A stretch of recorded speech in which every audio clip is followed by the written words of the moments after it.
Honra ao único Deus, Pai, Filho e Espírito Santo. Vamos ler a palavra do Senhor, como está escrita no livro do evangelista e apóstolo João. Livro de João, Evangelho de João, capítulo de número 16, versículo de número 1 ao 3. João 16, versículo de número 1. Diz assim a palavra do Senhor, de Jesus. Eu lhes tenho dito tudo isso para que não sejam pegos de surpresa. Eles os expulsarão das sinagogas. De fato, virá o tempo em que quem os matar pensará servir a Deus. Farão isso porque não conhecem nem o Pai, nem a mim. Glória a Deus. O Senhor Jesus Cristo, na sua palavra, aqui ele está dando o discurso da Santa Ceia. Ele está na Santa Ceia e está consolando os apóstolos e passando suas últimas instruções antes de ser crucificado. E uma das coisas que o Senhor Jesus, no meio daquele discurso que é tão consolador, ele avisa uma coisa que não é tão boa assim, tão fácil de se ouvir. Jesus avisa que nós, seus servos, vamos ser expulsos das sinagogas, lugares que qualquer judeu entenderia que são lugares para se pregar o evangelho. E os apóstolos eram judeus. Jesus estava mostrando que, por causa do nome dele, até mesmo o nosso próprio povo, como era o caso dos apóstolos, o próprio povo os matou, os perseguiu e os odiou. Jesus estava mostrando que, assim como eles foram por muitas vezes condenados e julgados por pregar o evangelho, eles também seriam expulsos e odiados, e mais do que isso, assassinados pelo povo. Diga-se de passagem, a maioria dos apóstolos morreu pela mão do próprio povo, pelo próprio povo de Israel. Alguns morreram pelos romanos e outros detalhes, mas a maioria morreu pelos próprios compatriotas. Nesses versículos que lemos, Jesus diz que chegará um tempo em que as pessoas não só vão matar os seus servos, Jesus diz que vão matar os servos de Deus e vão achar que estão servindo a Deus.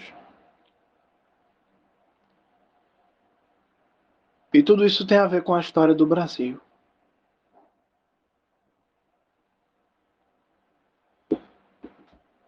Haverá um tempo, disse Jesus, em que as pessoas matarão os servos de Jesus pensando que estão servindo a Jesus. Embora não seja fácil ver hoje isso no Brasil, só porque não vemos, não quer dizer que não acontece. Quero contar aqui uma história que nunca vi ninguém contar, mas que deveria ser contada. A verdadeira história da nossa nação. Todo mundo sabe que a história do Brasil, como nação, não só como um pedaço de terra habitado por pessoas, mas como uma nação, começa em 1500. 1500, os portugueses chegam aqui e a partir daí desenvolvem todo o seu sistema, transformando essa terra aqui em uma mera colônia. Quando os portugueses chegaram aqui e se estabeleceram aqui, construíram portos e estruturas aqui, essa terra nada mais era do que explorada. A madeira, a flora e a fauna e as pessoas que aqui moravam ou que para cá vinham era apenas para trabalhar e toda a produção era levada para Portugal. Porém, mais do que a exploração, o sofrimento que os portugueses causaram nessa terra,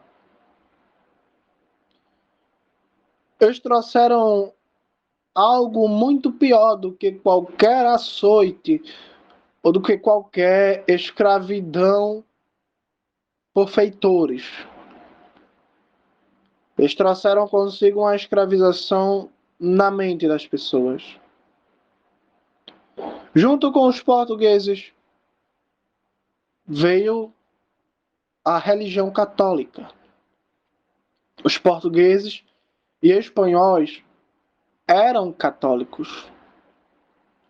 Competiram por essa terra, embora o Brasil ficou com Portugal e os países ao redor, que hoje são Venezuela, Colômbia, Peru, Chile, toda essa parte, etc., ficou para os espanhóis.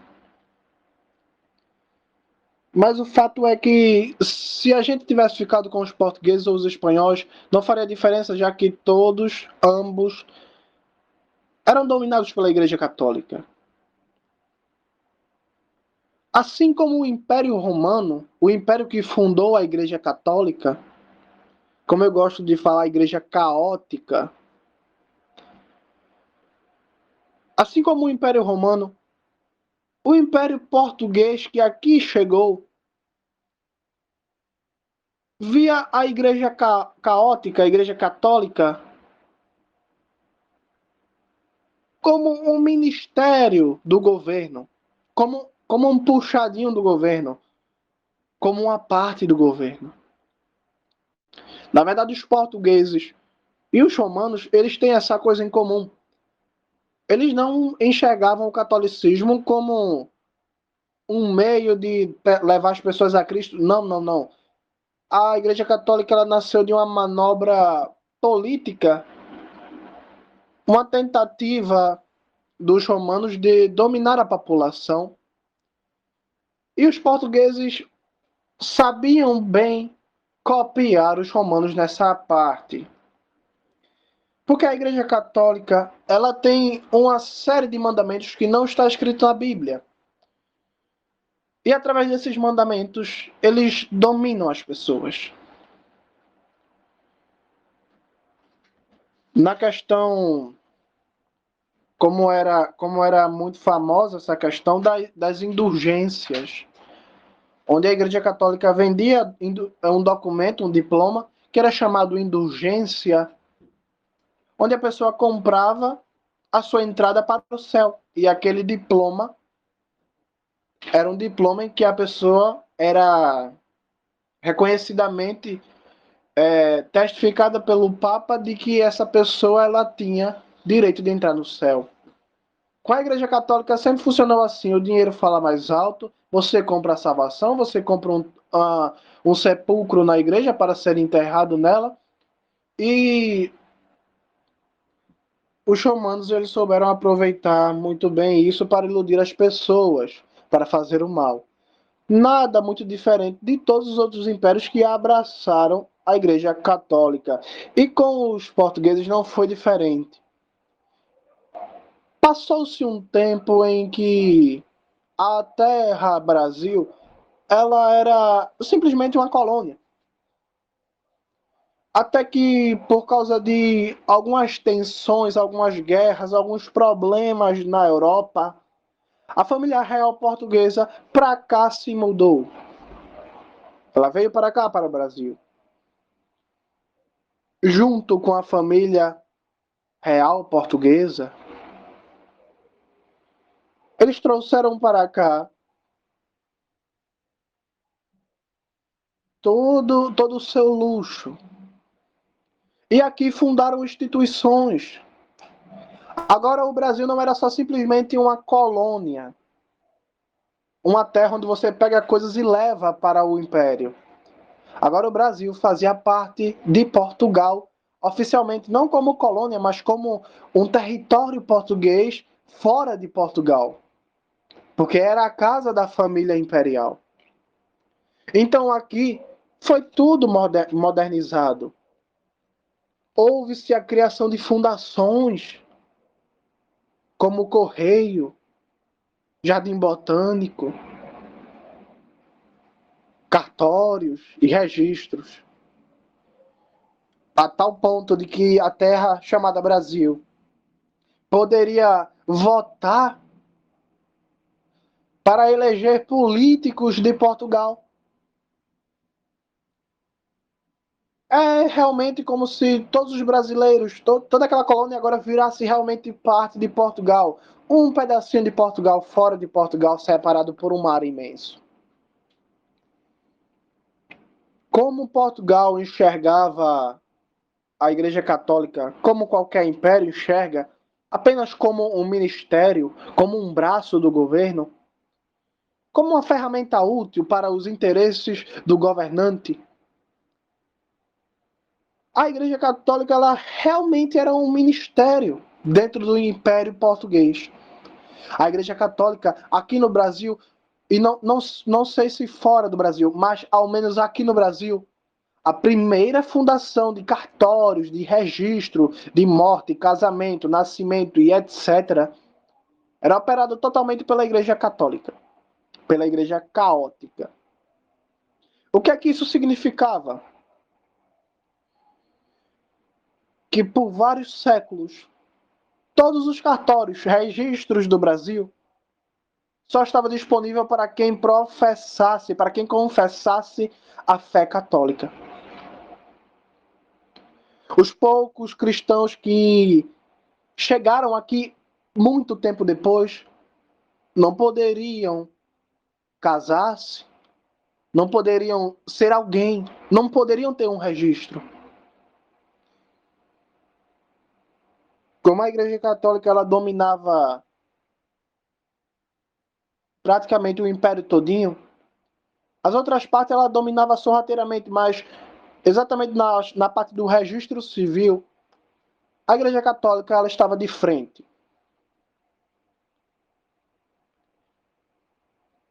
Isso significava que tudo era operado pela Igreja Católica, na questão do registro civil, na questão da cidadania, de você ser um cidadão.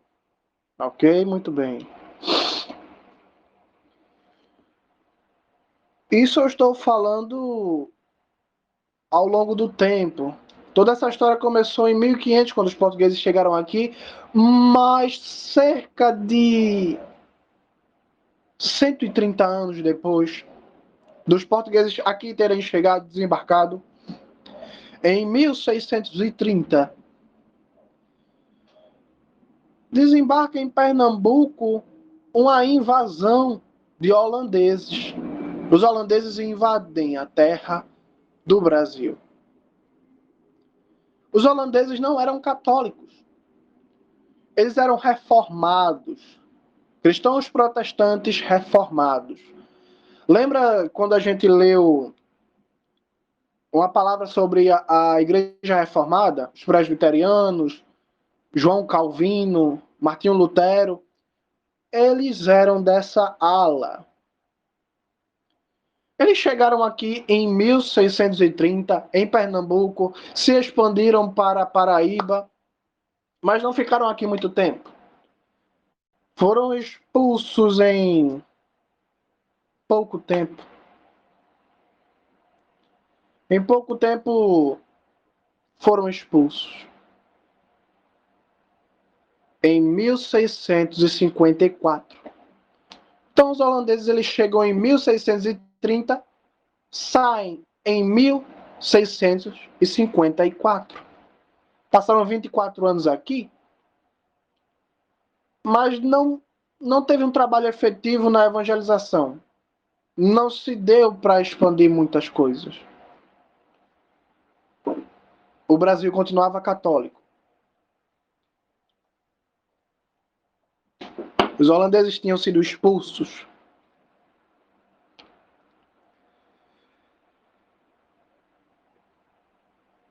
Os poucos cristãos verdadeiros que aqui haviam não tinham uma vida fácil. Demorou 310 anos desde o descobrimento do Brasil para que o evangelho entrasse nessa nação. 310 anos. Missionários, pessoas, pastores, evangelistas tentando entrar na nação. Uns eram afogados, outros eram mortos de várias formas, outros eram expulsos do país. 310 anos. Os cristãos tentavam evangelizar, pregar o evangelho, ler a Bíblia. Isso não se tinha direito porque a Igreja Católica e o Império Português dominavam a terra.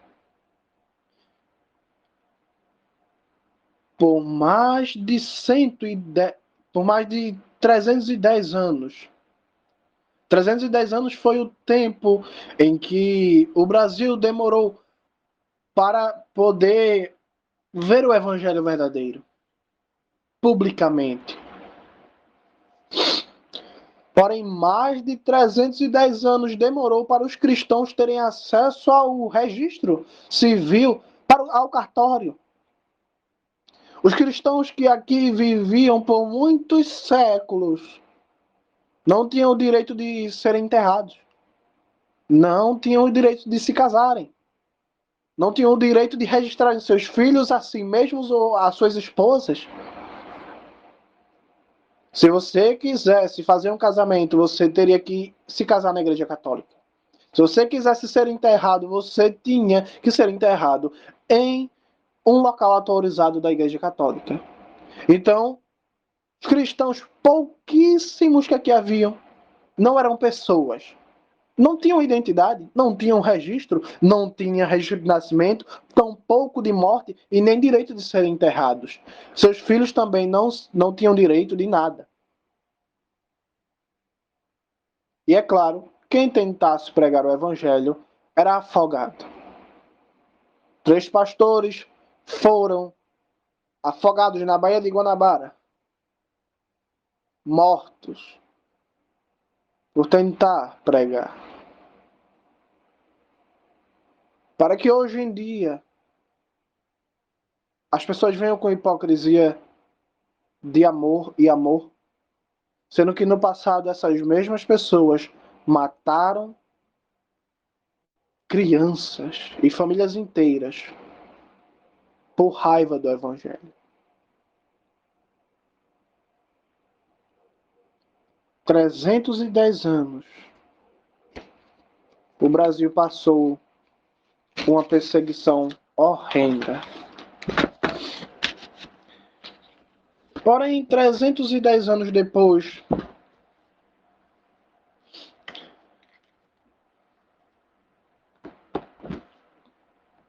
a história começou a mudar. E a verdadeira mensagem do Evangelho, ela começou a ser pregada há pouco tempo. Há pouco tempo temos acesso no Brasil à liberdade de poder cultuar o nosso Deus, o único Deus que existe. Glória a Jesus Cristo somente. Fazem pouco mais de 100 anos que temos a liberdade que temos.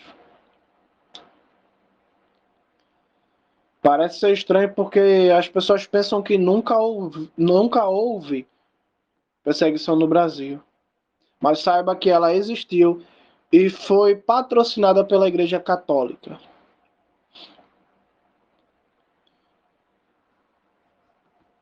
Houve 2 missionários suecos, Daniel Berg e Gunnar Wigren. Eles saíram do seu país e foram aos Estados Unidos. Faziam parte da Igreja Batista, A Igreja Batista é uma igreja reformada. Não sei se hoje todas são, mas naquela época a Igreja Batista tradicional é uma igreja reformada. O que é que significa uma igreja reformada? A Igreja Reformada ela acredita nos 5 pontos do calvinismo. O mais famoso é que Deus predestina pessoas, Deus escolhe pessoas para que nasçam, morram e vão e que elas vão para o inferno e não podem fazer nada para mudar isso. Nisso acredita as igrejas reformadas. Então você vê a igreja presbiteriana, a igreja batista tradicional, elas creem que Deus criou algumas pessoas para irem para o inferno. E que nada na terra acontece sem que Deus premedite. Por exemplo, se você comeu feijão hoje, foi porque Deus escolheu que você iria comer feijão e você não tem o direito de não comer ou de escolher outra coisa para comer. Isso acredita a maioria das igrejas reformadas. Que Deus controla tudo e nós somos apenas marionetes. Não temos nenhum tipo de escolha, nem mesmo a cor da camisa que eu uso eu posso escolher, assim declara a maioria das igrejas reformadas. Mas todas as igrejas reformadas concordam em uma coisa, que Deus criou algumas pessoas com o propósito de irem para o inferno e elas não podem crer em Jesus, elas não podem responder ao evangelho porque Deus decidiu isso. Isso creem as igrejas reformadas. Lá nos Estados Unidos, Gunnar Wigren, ele se formou em teologia, estava pastoreando uma igreja batista no estado do Michigan.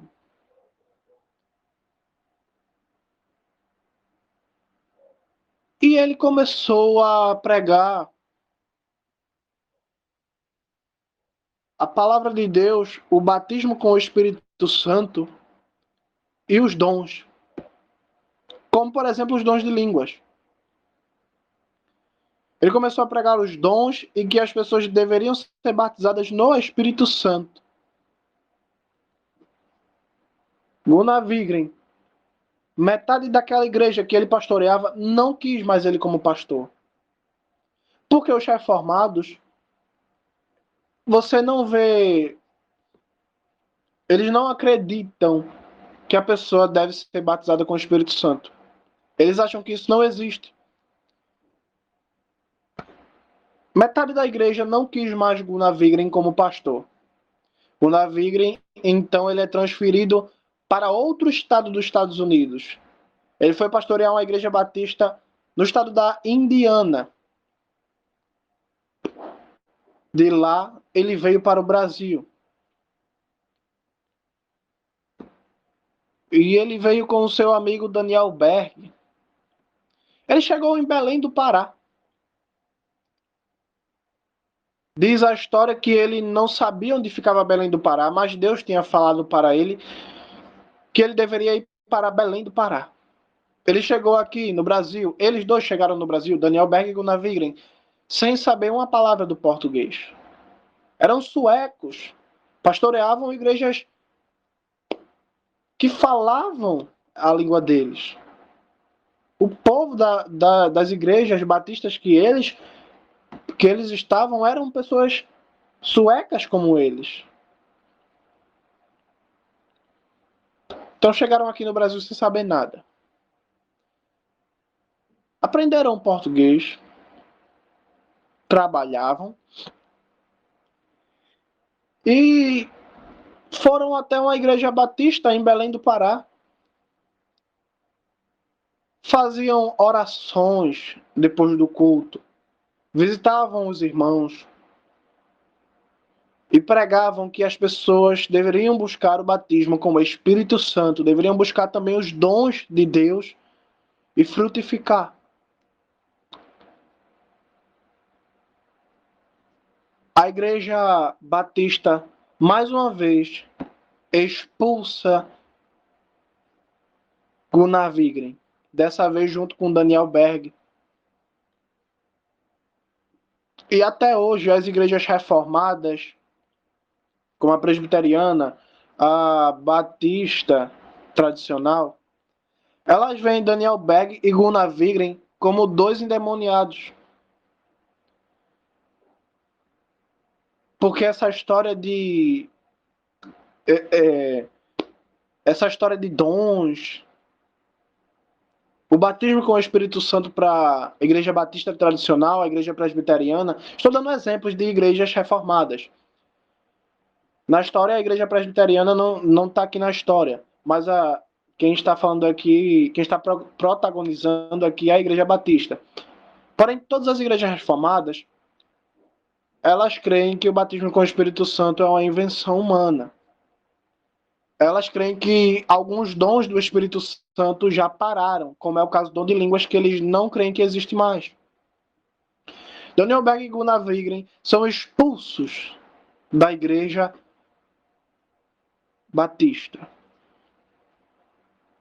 Junto com ele, algumas pessoas também são expulsas da igreja porque acreditaram que deveriam ser batizadas com o Espírito Santo e que deveriam ter dons, que deveriam buscar os dons do Senhor.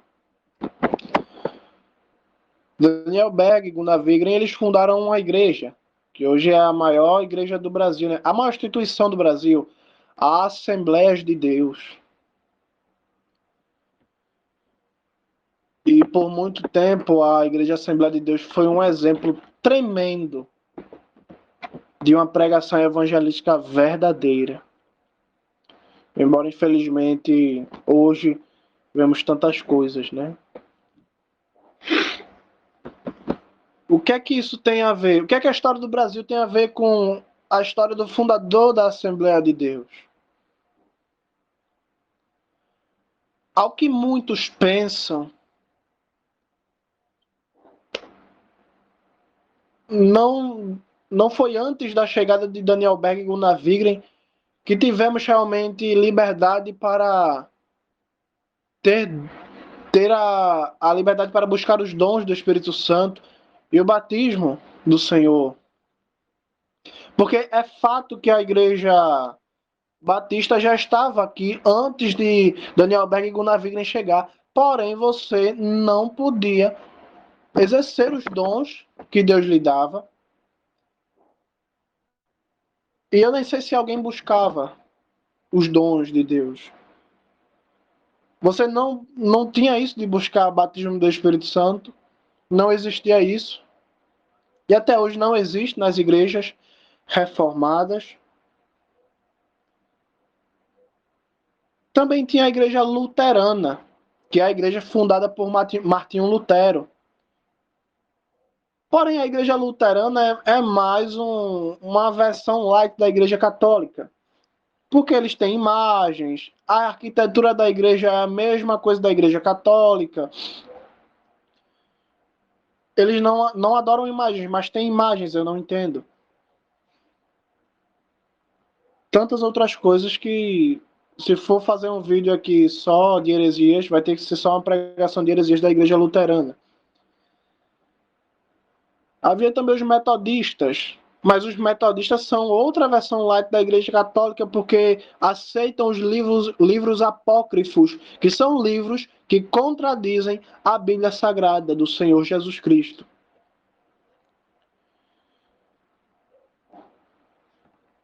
Então, a gente só teve realmente um evangelho puro e eficaz na chegada desses dois missionários suecos, vindos dos Estados Unidos, chegaram aqui, tentaram se estabelecer na igreja batista, mas foram expulsos, como o Senhor avisou que vocês serão expulsos da sinagoga por falarem a verdade por causa do meu nome.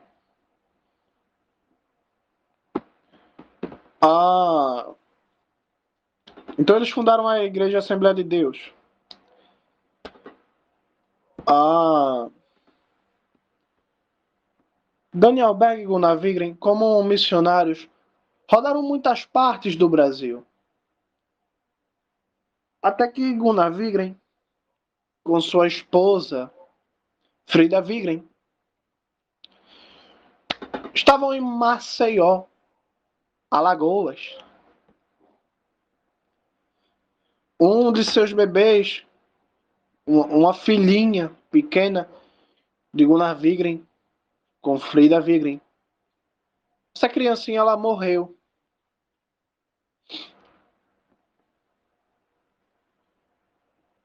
E como eu já expliquei no começo, a Igreja Católica dominava os cartórios. Os cartórios, na verdade, de fato, os cartórios eram propriedade da Igreja Católica. Eu pude ver um funcionário da Justiça trabalhando com certidões de óbito, de casamento e nascimento, etc. E é incrível como há 100 anos atrás, há 150 anos atrás, os registros que são por parte de banco de dados da Igreja Católica é imenso. E para você ver como até pouco tempo atrás a Igreja Católica dominava muito a sociedade com suas heresias. Pois muito bem, Gunnar Wigren e sua esposa estavam em Maceió, Alagoas. A sua filhinha morre e a Igreja Católica proíbe Gunnar Wigren de enterrar a sua filhinha. Os cristãos eram considerados pagãos, uma espécie, uma raça de humano a não ser considerada. Então ele foi para o interior, bem distante, bem isolado, para enterrar a sua filhinha. E ele volta triste pelo tratamento que ele estava recebendo no Brasil e questionando a Deus porque ele tinha deixado a sua pátria. Ele tinha deixado os Estados Unidos, um país em pleno vapor e desenvolvimento, um país promissor. E agora ele tinha chegado aqui e não tinha nem o direito de enterrar sua filha. Ele chega em casa, ele se tranca no quarto, ele fica triste. A sua esposa Frida Wigren, uma mulher muito sofredora também, que acabou seus dias em um sofrimento terrível. Ela vai para o piano e ela compõe uma canção que hoje conhecemos como o hino da harpa 126, 126. Essa mulher, naquele luto, não podendo enterrar a sua, não tinha direito de enterrar a sua filha como qualquer outra pessoa, compôs um dos mais belos hinos da harpa cristã, dizendo que nas santas alturas ninguém voa sem as asas da humilhação. Que quando as flores daqui já fenecem, as do céu começam a brilhar. E que os heróis da Bíblia Sagrada não fruíram logo os seus troféus, mas levaram sempre a cruz pesada para obter poder do céu. Em meio àquela perseguição e aquele luto, hinos genuínos e verdadeiros foram criados, dando uma tapa na nossa cara. Porque muitas vezes passamos por tanto sofrimento e não temos nem a coragem de fazer uma oração a Deus de tanto desânimo. Quanto mais fazer uma música. Isso é uma tapa na cara da indústria gospel que hoje vemos quando só se fala em prova, prova, prova e tribulação e que vai passar e que Deus vai te dar sucesso, que Deus vai te levantar e que tem sabor de mel. Quando uma mulher que não tinha direito de enterrar sua filha, em puro luto, seu marido acabado, ela compõe uma canção dizendo que é difícil mesmo e que tem que ser assim porque o caminho é estreito.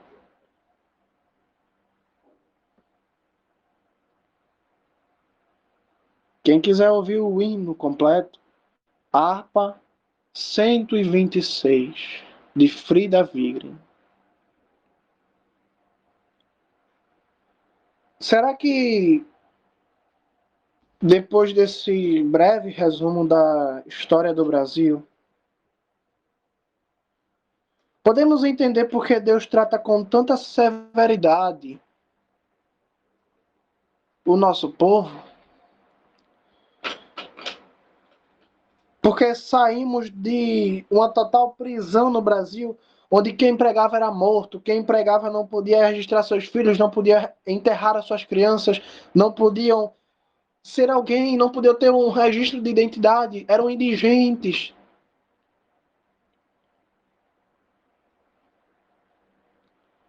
E enfim, quando conseguimos alguma liberdade, não conseguimos nem sequer ler a Bíblia, não conseguimos mais orar, não conseguimos mais proclamar o Evangelho nas ruas, não conseguimos mais andar com a Bíblia debaixo dos braços, não por perseguição, mas por vergonha.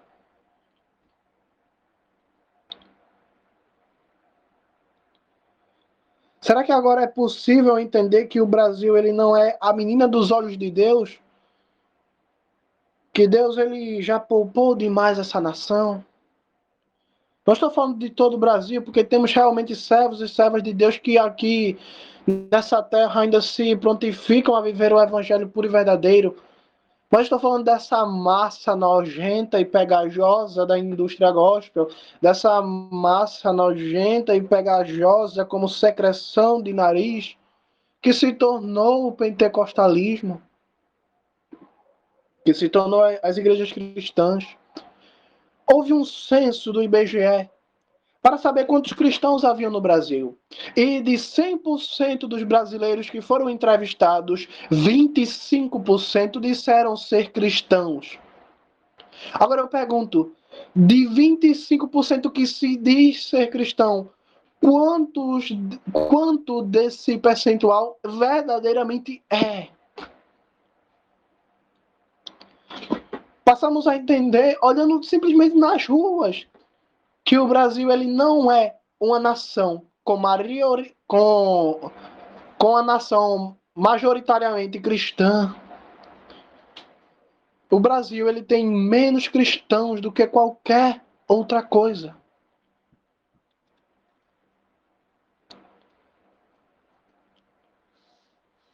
Por que será que durante anos, durante décadas, somos conhecidos pelo nosso modelo de fazer governo corruptamente? Não estou falando de hoje ou de ontem, estou falando de décadas, é uma tradição. Porque somos conhecidos como o país do futebol e da folia do carnaval, enquanto outras nações são conhecidas por seu temperamento, por seu luxo de caráter. E porque depois de saber que somos conhecidos como pessoas que jogam futebol e caem na folia e tem uma tradição de corrupção, o famoso jeitinho brasileiro, porque depois de saber de tudo isso ainda questionamos a Deus por que tantas pragas, por que tantas mortes? Jesus Cristo, ele declarou um juízo sobre todas as nações e todas as cidades e povoados que não valorizarem a sua palavra. E eu quero ler, está escrito na Bíblia, eu quero ler para você essa sentença celestial e você vai entender por que estamos na situação em que estamos. Como brasileiro, devo assumir que não tenho orgulho nenhum da nossa nação. Não estou falando de política aqui. Estou falando como brasileiro. Eu não tenho orgulho de ser brasileiro depois de ter entendido isso aqui. Livro de Mateus, capítulo de número 10, versículo de número 14 ao 15.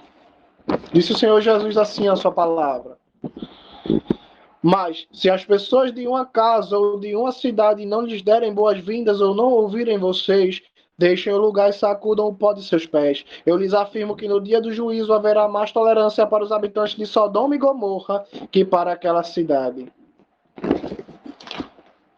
Agora vocês entendem porque para Deus há mais tolerância para Sodoma e Gomorra do que para o Brasil, porque simplesmente o Brasil sofreu perseguição, Deus liberta o Brasil da perseguição e o Brasil age como uma menina inconstante. Com essa massa nojenta, essa secreção nasal que é o gospel, com esse excremento que se tornou as igrejas.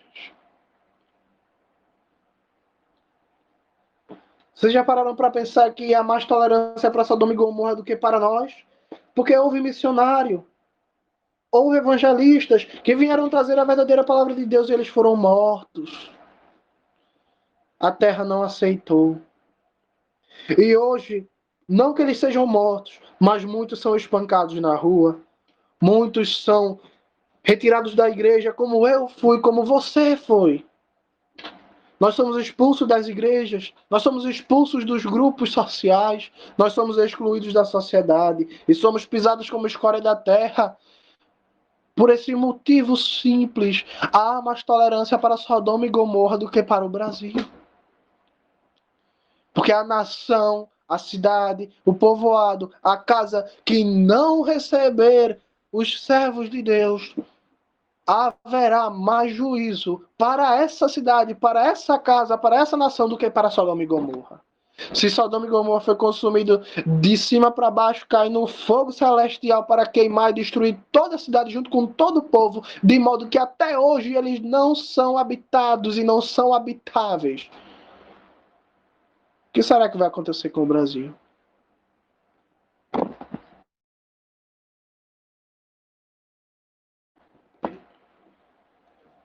Vejam bem, vamos continuar lendo o capítulo de número 10. No versículo de número 22, diz a palavra do Senhor assim, olha: todos odiarão vocês por minha causa, mas quem suportar até o fim será preservado do mal. Quando vocês forem, quando vocês forem perseguidos em uma cidade, fujam para outra. Eu lhes garanto que não terão percorrido todas as cidades de Israel antes que venha o Filho do Homem.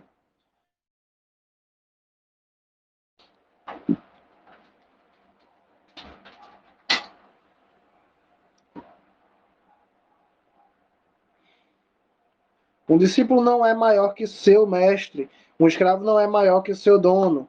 É suficiente para um discípulo ser como seu mestre e o escravo como seu dono. Se o chefe da casa foi chamado Beelzebul, quanto mais os membros da sua família. Portanto, não tenham medo deles, porque não há nada oculto que não venha a ser descoberto, ou escondido que não se torne conhecido. O que lhes digo, na escuridão, falem à luz. O que é sussurrado a seus ouvidos, proclamem dos telhados. Não tenham medo dos que matam o corpo, mas são incapazes de matar a alma. Antes, temam quem pode destruir tanto a alma como o corpo no inferno. Não se vendem pardais por quase nada? Dois por um assariam? Contudo, nenhum deles cai no chão sem o consentimento do Pai de vocês. Todo o cabelo da cabeça de vocês foi contado. Portanto, não tenham medo. Vocês valem mais que muitos pardais.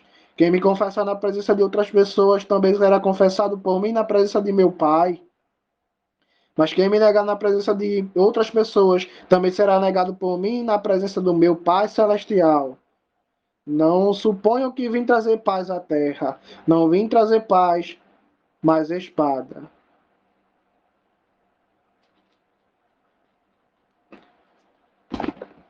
Deus está dizendo que sim, haverá uma perseguição. Mas quem resistir até o final será preservado do mal. Se alguém lhe perseguir em uma cidade, fuja para outra. E não tenham medo de quem mata o corpo, mas daquele que lança tanto o corpo quanto a alma no inferno. Nós temos mais valor do que os pardais. Devemos entender que quem não confessar Jesus Cristo publicamente, ele não confessará como seu filho.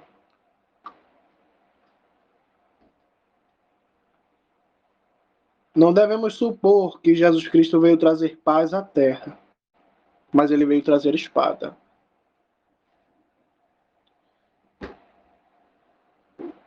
Jesus Cristo nunca negou que iríamos ser perseguidos. Ele nunca negou que iríamos ser mortos. Não nós, né? Não sei se no futuro. Mas ao longo da história, todos os cristãos, todos os povos cristãos foram perseguidos.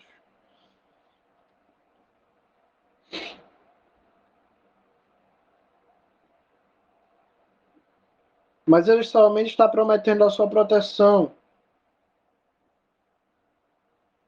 a sua paz em meio a toda essa tribulação. Ao passo em que nesse mesmo capítulo, como lemos, Jesus promete que haverá mais rigor para quem o rejeitar do que para a cidade de Sodoma e Gomorra no juízo final. Será que depois de ler e escutar um pouco dessa história, será que podemos entender por que somos tão mal criados? As pessoas falam assim, por que os cristãos de antigamente eram mais fervorosos? É porque eles sabem a dor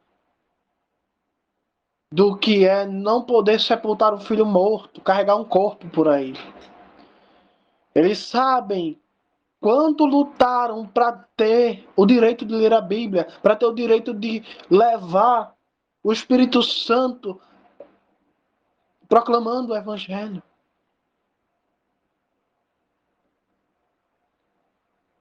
Eles sabiam valorizar a presença de Deus porque simplesmente eles sentiram a presença de Deus de verdade, tanto na saúde quanto na doença, na tristeza, na pobreza, na riqueza e na abundância.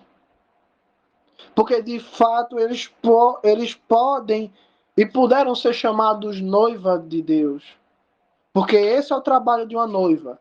Ficar tanto nos tempos bons quanto nos tempos ruins. Na saúde, na doença, na tristeza, na alegria, na tristeza, na pobreza e na riqueza. Mas nós não fomos treinados para isso. Por culpa de lacaios, de uma raça maldita que mal acostumou o povo de Deus a bênçãos desnecessárias, carnais e exageradas, que Deus jamais prometeu.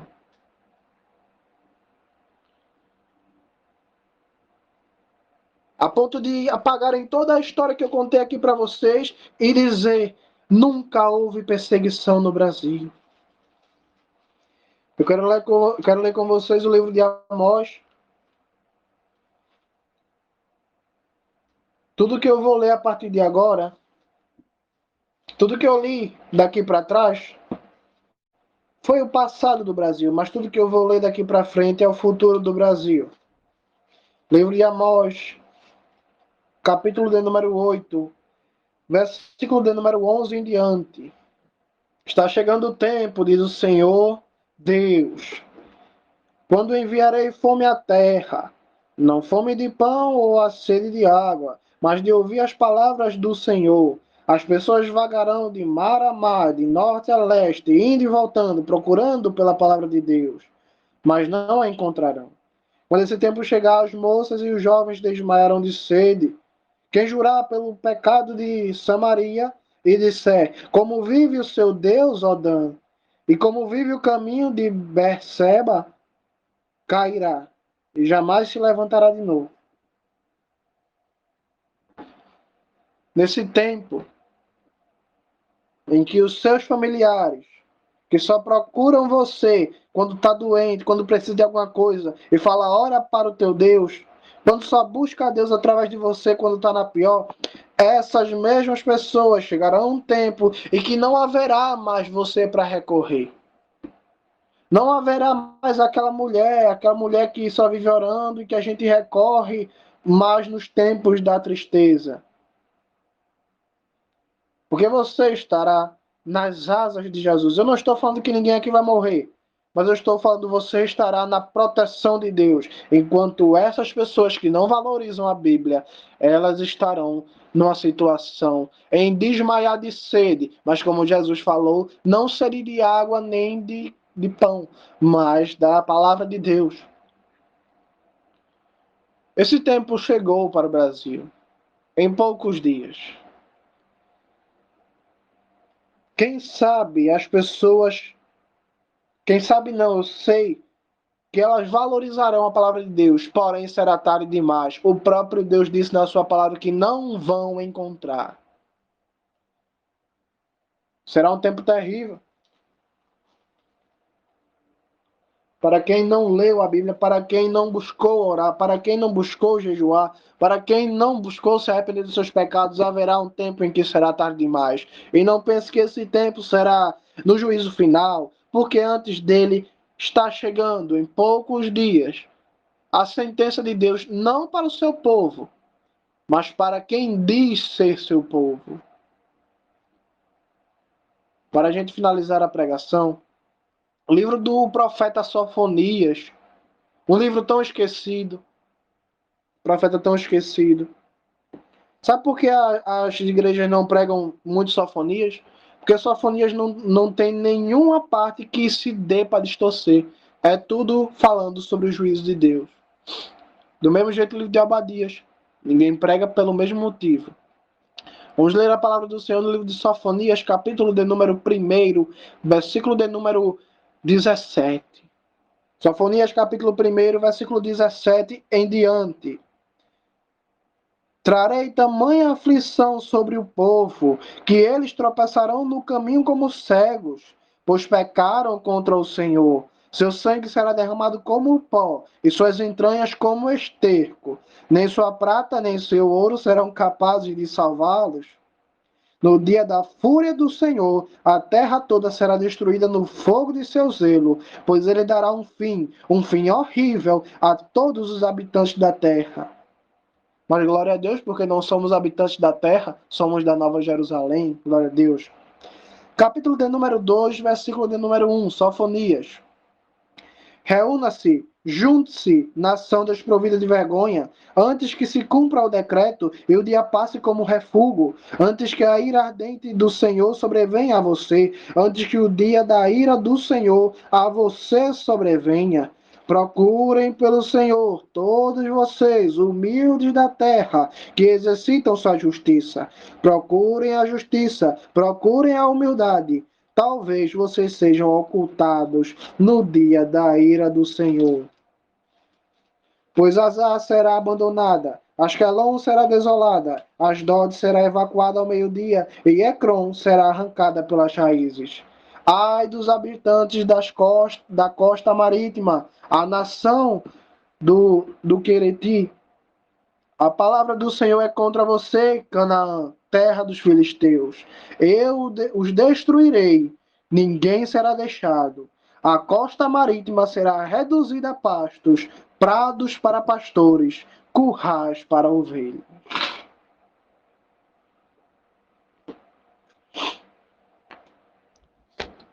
Essa é a palavra do Senhor. Sinceramente, ai do litoral brasileiro, dos habitantes das costas, que fazem divisa com o mar.